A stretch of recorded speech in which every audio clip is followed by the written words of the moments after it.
శ్రావణం mega sale మీ CMR legacy of జ్యువెలరీలో విఏలో 50% వరకు తగ్గింపు. వివరాలకు సంప్రదించండి.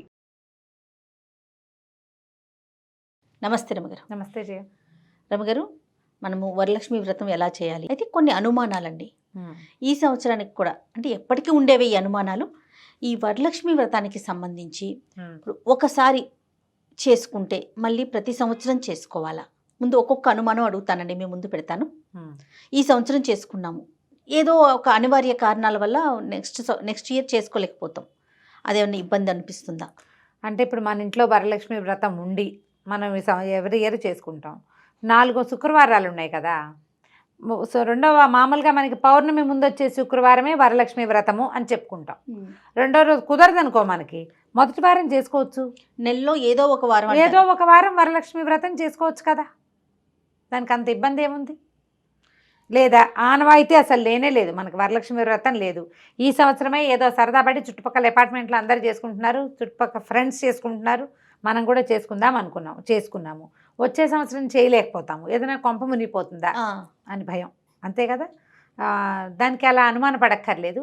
ఈ దేవతా సంబంధమైన వ్యవహారాలు కాంప్లికేషన్ మీరు పెట్టుకుంటే కాంప్లికేట్ అవుతుంది, వదిలేస్తే ఏమీ ఉండదు. ఏమీ అవదమ్మా, ఏమవద్దు. మీరు ఈ సంవత్సరం పెద్ద ప్రతిమ పెట్టి గ్రాండ్గా డామ్ డూమ్ అని చేశారు, నెక్స్ట్ ఇయర్ చేయకపోతే ఏది జరిగినా అది చేయలేదు కాబట్టి ఇలా అయ్యిందని అనిపిస్తుంది. కనెక్ట్ చేసుకుంటూ ఉంటాం. మీకు ఆనవాయితీ లేకపోతే సింపుల్గా చేసుకోండి, పర్వాలా. వచ్చే సంవత్సరం చేయకపోయినా ఏం అవ్వదు, అంత భయపడద్దు. ముందు అంత గ్రాండ్ కాకపోతే కొంచెంగా చేసుకోండి, మీకు అనుమానము భయము లేకుండా. ఇంత ప్రతిమలు పెట్టి చేస్తారు, పెద్ద చెంబు పెట్టి పెద్ద బిందె, దాని మీద చెంబు, దాని మీద ఒక కొబ్బరికాయ, అమ్మవారి ముఖము, చక్కగా అలంకారము, చక్కగా వస్త్రధారణ చేసి ఓ గదంతా వరలక్ష్మి వ్రతానికి కేటాయించి చేసుకుంటారు. అంత చేయకపోతే అదంతా డాబుకి మీరు చేసింది. పూజ కదా ఇంపార్టెంట్, చిన్న పూజ చేసుకోండి. మెడలో ఉన్న గొలుసు తీసి, పాత గొలుసు, చిన్న గొలుసు ఏదైనా ఉంటే గొలుసు తీసి పెట్టుకుని బంగారానికి పూజ చేసుకున్న వరలక్ష్మి వ్రతం సరిపోదు. ఈ డాబంతా మీది, ఆమెకు అక్కర్లే. ఆవిడకి కావాల్సింది ఏమిటి? మీ శ్రద్ధ, పూజ, అంతే. అంతకంటే ఏం లేదు. అది కూడా నీకు కుదరలేదు, దండం పెట్టుకో శ్రద్ధగా. కించపడి అనుమానపడి పిల్లాడి కింద పడినా వరలక్ష్మి వ్రతం మానేశాను కాబట్టి ఇప్పుడు ఆవిడొచ్చి తంతుందా? మీ అబ్బాయిని తోసేస్తుందా? నీకు జ్వరం తెప్పిస్తుందా? చెప్పు. పోనీ అలా తెప్పించేదైతే నువ్వు కిందటి సంవత్సరం బ్రహ్మాండంగా వరలక్ష్మి వ్రతం చేయించావు కదా, మీ ఇంట్లో కనకవర్షం కురిపించిందా అమ్మవారు? నీకు రావాల్సిందే కాదు వచ్చింది, అంతేనా? జరగాల్సింది జరుగుతుంది. పూజ భగవంతుని పట్ల మన శ్రద్ధని చూపించుకునేందుకు, మన శ్రద్ధని మనం భావిస్తాం, అది చేసుకుంటాం. డాబంతా జనాని కోసం చేసేది, నీ గొప్పగా చేస్తావు, అంతే. అనుమానం ఏమీ లేదమ్మా. కుదిరితే ఈ సంవత్సరం చేసుకోండి, కుదరకపోతే వచ్చే సంవత్సరం గట్టిగా ఓ దండం పెట్టుకోండి, కుదిరినప్పుడు చేస్తా అనుకోండి, పర్వాలా, భయపడద్దు. తర్వాత కలశం పెట్టుకోవటం, తోరాలు కట్టుకోవటం, ఇలాంటివి కొంతమందికి ఉండదు ఆనవాయితీగా, కానీ చేసుకోవాలనిపిస్తుంది. అదే పర్వాలేదంటారా? ఇప్పుడు కలశం పెట్టుకోవటం అంటే, అమ్మవారికి కలశము అంటే ఏమిటి? కలశ రూపంలో అమ్మవారిని ఆవాహన చేసుకోవటం. అవును. ముఖం, ఇప్పుడు ముఖాలు వచ్చేస్తున్నాయి, ఆకారం మొత్తం మనం దేవతా విగ్రహం లాగా మనకి పూర్తిగా వచ్చేస్తుంది. జిఆర్టీ లాంటి చోట, బంగారపు షాపుల్లోనూ, తర్వాత ఏమో ఈ పూజా సామాగ్రి షాపుల్లోనూ ప్రతిమలు మొత్తం కనబడతాయి. అదంతా మన కోసమేనమ్మా, అంతా మన కోసమే, అంతకంటే ఆవిడకి ఏం అవసరం లేదు. ఇప్పుడు ఒక దీన్ని తీసుకొస్తావు, మొత్తం శరీరం అంతా దొరుకుతుంది, ముఖం మనం కొనుక్కుని చక్కగా తగిలించుకుంటాం. నీకు ఒక స్వరూప భావన కోసం చేస్తావు, అది అంతే. అందులో ఆవిడేం కూర్చోదు, ఆవిడ కూర్చునేది నీ శ్రద్ధలో, నీ మంత్రంలో, నీ విధానంలో ఉంటుంది. ప్రతిమల్లో ఏం ఉండదు. కలశం పెట్టుకోవటం అంటే మామూలుగా ఏం చేస్తాం, ఒక పూర్ణ కలశం నిండుగా నీళ్లు కానీ బియ్యం కానీ నింపి, ధాన్యం కానీ నింపి, దాని మీద 4 మామిడిగా ఆకులు పెట్టి, దాని మీద కొబ్బరికాయ పెట్టి, అవును, చిన్నగా వస్త్రాలంకరణ లాంటిది చేసి, దాని బొట్టు పసుపు పెట్టుకుని కలశానికి పువ్వుల దండ వేసుకుంటాం. కలశంలో ఆవాహన చేయాలంటే ఆవాహనకి మంత్రం ఉంటుంది కదా. నువ్వు పుస్తకం చదివి ఇట్లా ఇట్లా ఇట్లా ఇట్లా చేస్తే ఆవాహన అవ్వదు. పురోహితుడిని కూర్చోబెట్టి చేయిస్తే ప్రాణ ప్రతిష్ఠ చేస్తారు. కలశం పెట్టుకోవటం అనేది ఒక క్రియగానే నడుస్తోంది. ఇప్పుడు పురోహితుడిని పిలిస్తే ఆయన ఆవాహన మంత్రం కరెక్ట్గా చదివి అమ్మవారిని ప్రాణప్రతిష్ఠ చేసి, ప్రాణప్రతిష్ఠ పరముహూర్త సుముహూర్తోస్తు సుముహూర్తకాలే సూర్యాదీనాన్న వానాగ్రహణం అత్యంత ఆనుకూలత ఫలసిద్ధిరస్తు అని కూడా చెప్తారు. ఇప్పుడు ప్రాణప్రతిష్ఠ చేస్తే దాన్ని కదపడానికి కూడా ఒక మంత్రం కావాలి మనకి. పురోహితుడితో చేసినప్పుడు సరిగ్గా అవుతుంది, ఏం భయం లేదు. మనమే చేసుకుంటే చెప్తున్నాక పుస్తకం చదువుతూ ఇలా చేస్తాం. ఎక్కడ ఆవాహన అవుతుంది? ఇందులో ఏదైనా తప్పుందని నేను చెప్పేది, నేను ఎవరిని హేళన చేయట్లేదమ్మా. ఎవరైనా ఇలాగే చేయాలి మనం. ఇది నోటికొచ్చి చేసుకోగలిగే వాళ్ళకి భయం లేదు, ఇంకా అలవాటుగా చేసేసుకుంటారు. నువ్వు కొత్తగా చేసేటప్పుడు నీకు టెన్షన్గా ఉంటుంది. అవును. కలశం అలంకారానికి పెట్టుకోండి. నా పాయింట్ అర్థమైంది కదా? అలంకారాన్ని పెట్టుకోండి. మీరు ఎలా చేసుకుంటారు? మన ఇంట్లో ఒక చిన్న లక్ష్మీ ప్రతిమలు ఇప్పుడు అందరి ఇళ్లలోనూ ఉంటున్నాయి. ఇలా తాపడం చేసిన ఒకవైపే ముఖం కనబడే లక్ష్మి కాకుండా వెనకాల కూడా అవయవాలు ఉండే లక్ష్మీదేవిని తెచ్చుకోండి. చిట్టి విగ్రహమైనా పర్వాలేదు. లేదా విగ్రహాలు మన ఇంట్లో మనకు అలవాటే లేదు, చిన్న బంగారపు వస్తువు ఉంటుంది. మెళ్ళో వేసుకునేది కాకుండా, రోజువారీ సూత్రాలు అవి కాకుండా ఒక చిన్న బంగారపు రూపు కానీ, ఒక చిన్న 1 గ్రాము రూపు అయినా సరే పసుపు బొట్టు పెట్టి ఒక తమలపాకు మీద పెట్టి దేవుడి దగ్గర పెట్టుకోండి. ఆమెని వరలక్ష్మిగా భావించి, లక్ష్మీదేవి అంటే బంగారంలో స్థిరంగా ఉంటుంది. హేమము అమ్మవారి యొక్క స్వరూపం. మనము బంగారం నిజానికి అందులో కొంచెం జ్యేష్ఠాదేవి కూడా ఉంటుందని కొంతమంది చెప్తారు.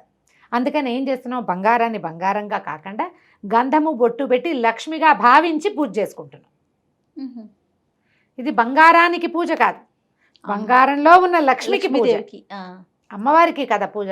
పసుపు బొట్టు పెట్టు, 2 పువ్వులు పెట్టు, చక్కగా వరలక్ష్మి వ్రతకల్పం ఉంటుంది. ఆ వ్రతకల్పం ప్రకారం చదువుకో. ఆ ధ్యాన ఆవాహన షోడశోపచార పూజం కరిషే చేసేయి. 16 ఉపచారాలు ఉంటాయి.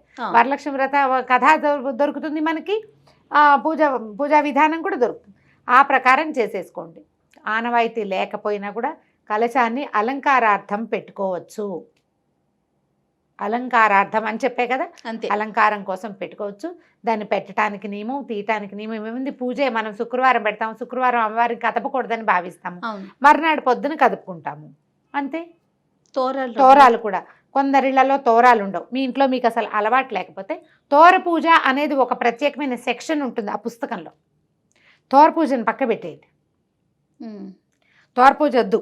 తోరాలు ఏం చేస్తామంటే, తోరం పూజ చేసుకున్నాక ఆ తోరాన్ని చేతికి కట్టుకుని అక్షింతలు పట్టుకుని కథ వింటాం. తోరం వదిలేసేయండి, ఒట్టిగా అక్షింతలు పట్టుకుని కథ చదువుకోండి. మీరు అక్షింతల్ని సగం అమ్మవారి మీద వేసి కొన్ని అక్షింతలు మీ మీద వేసుకుని భర్తకి, పిల్లలకి, అత్తగారికి, మామగారికి అందరికీ ఇవ్వచ్చు. మన ఇంట్లో పనమ్మాయి ఉంటే దానికి కూడాను వాళ్ళు ఒప్పుకుంటే వేసేసుకోవచ్చు. తోరం కట్టడం అనేది ఒక పంధ, ఒక పద్ధతి.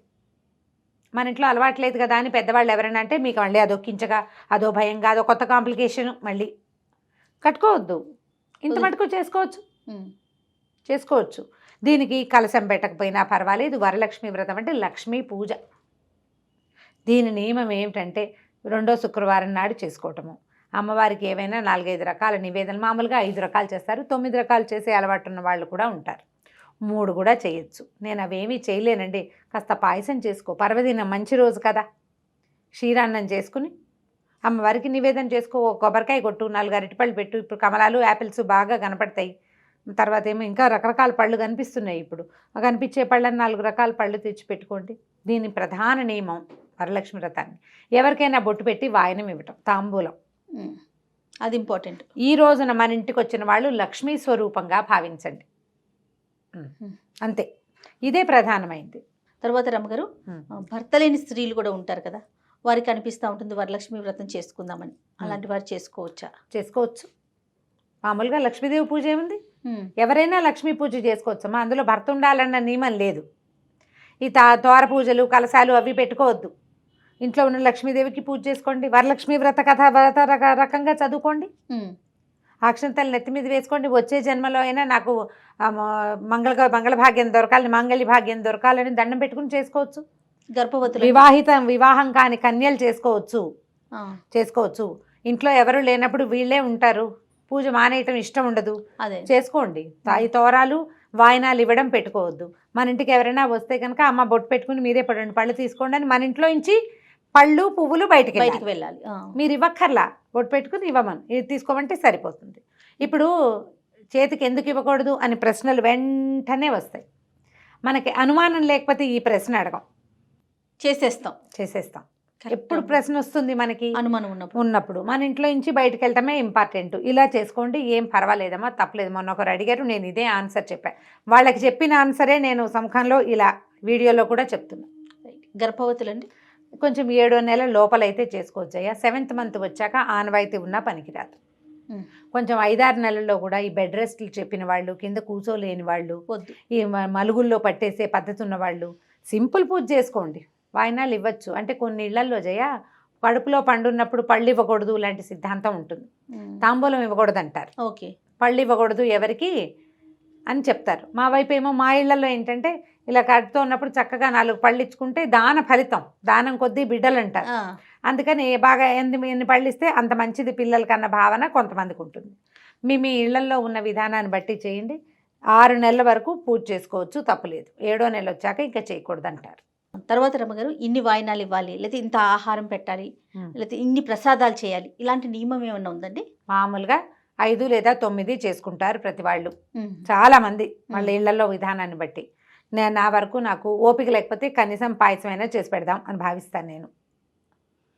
పళ్ళు కూడా అన్నీ అంతే. వాయనాలు కూడా ఒక్క తాంబూలం శుక్రవారం, ఇది చాలా గొప్ప పర్వదినం.